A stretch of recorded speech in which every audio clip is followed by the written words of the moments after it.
¿Y en la santería no se tiene un Dios cercano?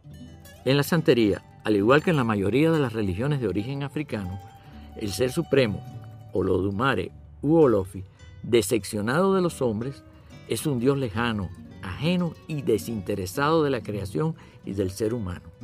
Aunque es la fuente de todo, no hizo el acto de la creación ni gobierna el mundo, sino que ha delegado estas funciones en los diferentes dioses y diosas, y por eso no se le da culto directo, sino que es a los orichas a quienes se les rinde el culto. A ellos, los dioses y diosas, y no directamente a Dios, se les atribuye tener el dominio sobre todos los aspectos de la vida humana y los acontecimientos del mundo. La fe cristiana en la providencia amorosa de Dios, fundamentada ampliamente en la Biblia, se opone a la separación deísta que aleja al Ser Supremo del hombre y del mundo. Dios, el Creador, es quien conserva, preserva y gobierna con amor todo lo creado. Al desconocer la realidad de que el Ser Supremo es cercano, misericordioso, providente y amante del hombre, la santería es una religión de personalismo, de recelo, de temor, de miedo, de tabúes, de supersticiones, de esclavitud. Hay que hacer cosas para librarse de males y apartar poderes maléficos, o para tener suerte y hacer propicios a los dioses para que se haga nuestra voluntad. Hay más temor que amor, más miedo que esperanza, más violencia que perdón, más obligación que gratuidad, más dependencia que libertad. Concepto esencial de la fe cristiana es la libertad.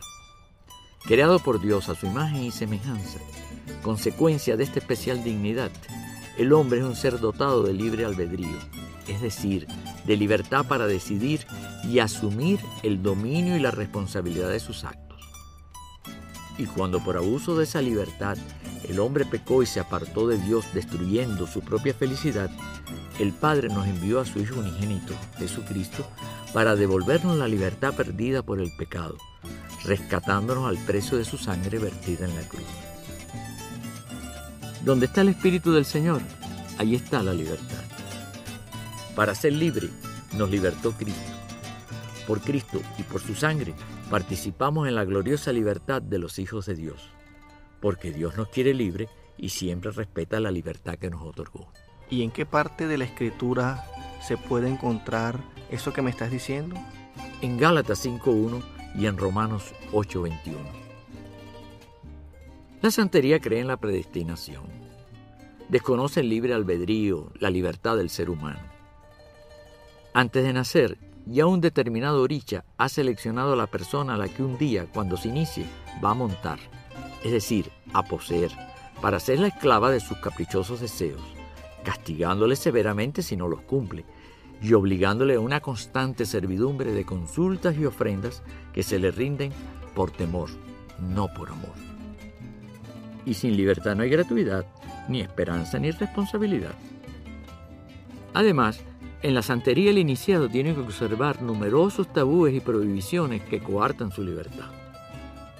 La palabra de Dios dice que liberado por Cristo de los elementos del mundo, no tiene sentido dejarse adoctrinar con creencias como no tomes esto, no gustes eso, no toques aquello, que aunque parecen profundas por su religiosidad, no son más que mandatos y enseñanzas de los hombres, referentes a cosas que se usan, se desgastan y desaparecen. ¿Y dónde la Biblia dice eso? En Colosenses 2, 20 al 23. Y es que Cristo, el Verbo eterno de Dios hecho hombre, con su encarnación, pasión, muerte y resurrección, pagó totalmente la deuda de nuestro pecado, liberándonos por el precio infinito de su sangre, derramada por amor y misericordia, una sola vez para siempre en la cruz. Así, es el autor de una nueva, mejor y definitiva alianza, y es el único mediador entre Dios y los hombres. El cristiano en el bautismo se incorpora a la vida y destino de Jesucristo, se hace hijo de Dios, del Dios único, del Dios verdadero, y por tanto, coheredero con Cristo de la felicidad y vida eterna, que es el fin trascendente para el que fuimos creados por Dios, y lo único que puede dar felicidad plena y permanente. El santero, como según sus creencias no tiene acceso directo a Dios, tiene que depender de los diversos orichas, e incluso para llegar a estos, tiene primero que invocar y contentar a un dios, el Ewa, quien puede abrirle o cerrarle el camino. El santero prefiere hacerse Homo Oricha. Homo Oricha, ¿qué es eso? Bueno, hijo de un supuesto dios o diosa africano, de una falsa deidad, alimentándole con la sangre de animales, creyendo que con eso obtendrá protección y bienes terrenales temporales, manteniendo una constante deuda que satisfacer al oricha, del cual se ha hecho caballo, o sea, poseso, por el rito del asiento, convirtiéndose desde entonces en su esclavo permanente.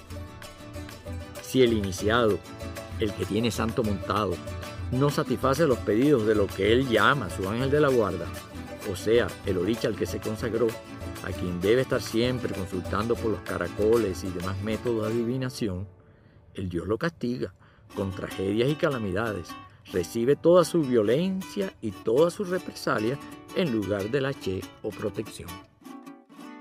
La fe del cristianismo reclama un esfuerzo constante de conversión continua para transformar nuestra vida, para hacernos cada día mejores, superando nuestros defectos, adquiriendo más virtudes, mayor dominio de nosotros mismos. Transformación que se obtiene con la ayuda de la gracia gratuita de Dios y la acción del Espíritu Santo, que conforma al creyente con el modelo de Cristo. El que está unido a Cristo es una nueva persona. La santería, a pesar de que se dispone de un código ético de mandamientos, se queda en prácticas externas, en ritos y ceremonias mágicas que no transforman internamente. No es tan importante cómo se vive, ni qué clase de sentimientos se experimentan, pues incluso se puede hacer el mal y tomar venganza de los enemigos. Sus dioses pueden ser usados para el bien y para el mal. En cambio, la palabra de Dios dice: no paguen a nadie mal por mal, no te dejes vencer por el mal, al contrario, vence el mal con el bien. ¿Y en qué libro de la Escritura encuentro esa afirmación? En Romanos 12, 17 y 21. Entonces por todo lo que me has dicho, un cristiano no puede participar en la santería. No, y aún hay más. ¿Hay más? Sí. La fe del cristiano es trascendente. Sabe que su paso por el mundo es transitorio, que somos peregrinos de esta vida y que el verdadero fin es la vida eterna y feliz con Dios. Justificados por Cristo, redimidos en su sangre, el cristiano bautizado es hijo de Dios y coheredero con Cristo de la gloria eterna, siempre y cuando dé su libre respuesta de fe y mantenga coherencia de vida. Jesús nos exhorta: busquen primero el reino de Dios y su justicia, y lo demás se les dará por añadidura. Porque el reino de Dios no es comida ni bebida, pues no solo de pan vive el hombre. El reino de Dios no es de dinero, de consumo y de prosperidad, sino de amor y de justicia. Por tanto, nos dice el Señor, trabajen no por el alimento perecedero, sino por el que permanece hasta la vida eterna. La santería carece de visión trascendente. Se limita a lo temporal, a la supervivencia, a lo cotidiano. Salud, sexo, dinero, prosperidad, poder. El santero prefiere hacerse hijo de un oricha, un falso dios, y consagrarle su vida a cambio de supuestamente evitar males y obtener bienes materiales y pasajeros.